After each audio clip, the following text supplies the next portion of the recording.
माथो बालें थाबायना बागुरिया सिटियाव नायदो लोगोफोर गुजरातनि बागुरिया सिटिया बेनो होनदो। हेल' लोगोफोर दिनैनि गोदान ब्लग भिडिअआवहाय फिन खनसे बयखौबो बरायफिननाय थाबाय लोगोफोर आंनि BM राइडार 011 इउटुब चेनेलावहाय लोगोफोर।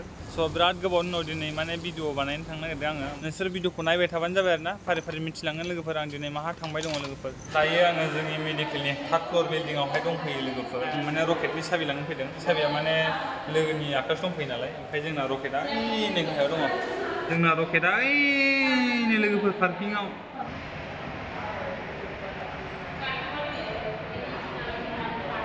ओमफ्राय जोंहा रकेटखौ बिराद गोबाव जाखाबायमोन चालु खालामिया ओमफ्राय दिनैसो माने इउज खालामनो नागिरदों। माने अखा बोथोर हाबाय दंमोन ना ओमफ्राय माने बेखौ माने इउज खालामनाय जायाखैमोन आरो ओमफ्राय बिराद गोबाव जाबायमोन 1.5 माससो ओरैनो थाहाबबाय लोगोफोर ओमफ्राय दिनैसो माने इउज खालामनो नागिरदों।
आरोबाव सालु जाना होफिनबाय।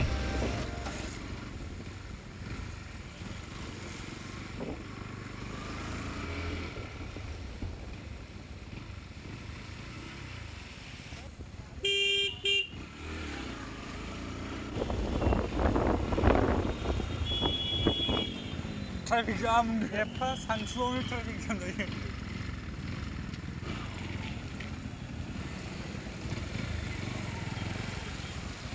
नायदो लोगोफोर गुजरातनि बागुरिया सिटिया बेनो होनदो।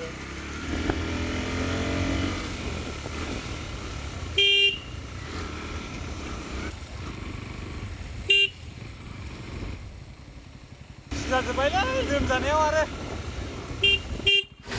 सिजाजोब्बाय लोगोफोर बाइक सालायनाया आयौ।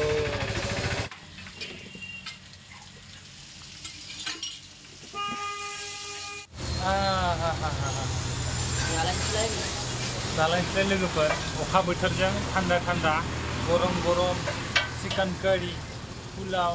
स' लोगोफोर दा रायलायगोन जाखांनानै कमप्लिट डिस्टार्ब। स' लोगोफोर जोङो दायो जाखांबाय माने जोङो ओंखाम जानोसो फैदोंमोन लोगोफोर। सिङाव जोङो बेदर मोनजायाना लोगोफोर बेनिखायनो माने दिनै बोथोराबो थान्दाजों जाबजों गुदुं टाउनाव ओंखाम जाफैनोसै होननानै माने जाफैदोंमोन आरो लोगोफोर। ओमफ्राय भिडिअ बानायनोबो बिराद प्रब्लेम जादों लोगोफोर अखा हाबाय दङ ओमफ्राय नोंसोरनो जायगा देखायगोन सानदोंमोन आं ओमफ्राय दा अखा हाबाय दं बिरादनो रेनो सिखाव बायदि नुदों माथो ना लोगोफोर। माथो बालें थाबायना बागुरिया सिटियाव। कमेन्ट सेक्सनाव फोरमायहरदो आंखौ दिनै माबायदि नुदों ससमा गोसोम गाननायखौ। मा बड'लेण्डनि हिर' बायदि नुदों ना लोगोफोर। बागुरिया सिटिया एकदम नै लोगोफोर दै जासावजोबना दङ अखा हानानै। थांनो ओंखारबाय जोङो दायो लोगोफोर। टाइमाबो गोगोम जाबाय दहायनो 12टायाव फैनानै 3टा जाबाय बेरायनो लोगोफोर। ओमफ्राय बागुरियानि सिटिया बेनोमोन आरो लोगोफोर अखा हानानै फुरा दै ज्लाव जाना दंजोबो लोगोफोर।